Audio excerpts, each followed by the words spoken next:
Guys, I just quickly want to explain something to you. I've got a lot of students that ask me about this, and I thought I will take one of these pictures of mine that I painted, and I took a picture of it, but not straight, so that I can explain what the difference is between the normal crop tool and if you've got something like this that's not straight, but you don't want to lose anything of your picture.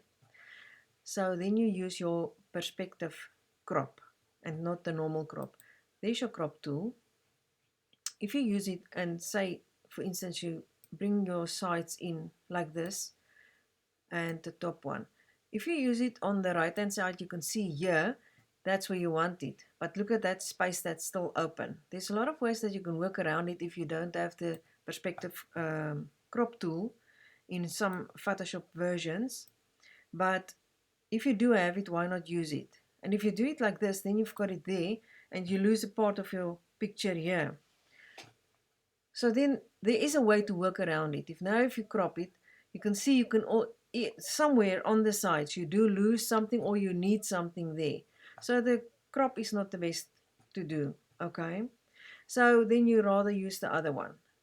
If you see your crop tool doesn't work because now you have to fill in that. It's not a problem, you can do it if you use your clone stamp tool or something like that. There's a lot of ways. Content aware fill, any one of those will work fine. But you don't want to do all that work. So let me take the picture back quickly to what it was. Now if you go to your crop tool and you right click on it, there's your perspective crop tool. Okay, let's use it. Let's take it there and I will draw it like this. It doesn't matter if you draw it maybe something skew. Let me quickly stop there. I will just show you. If you do something and it's wrong, that is too skew. You don't want it like that. Okay, then you can just press the escape key and it will take you out. Okay, so let's do it again. I will start in that corner and drag it all the way.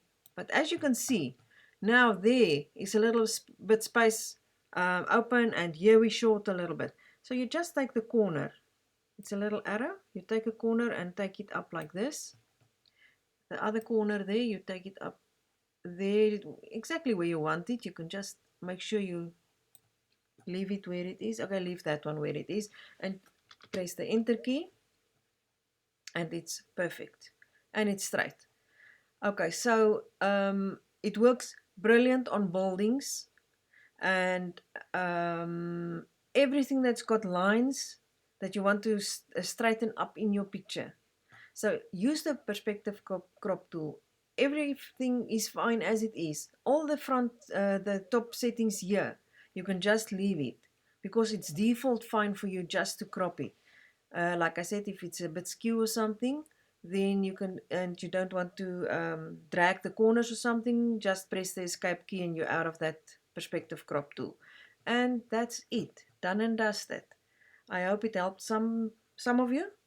And then if you don't mind, please subscribe to the channel, that if I've got some other tutorials that I do have for Photoshop and even photographies. I've got a lot of photography things that I share with my students and then I put it on YouTube.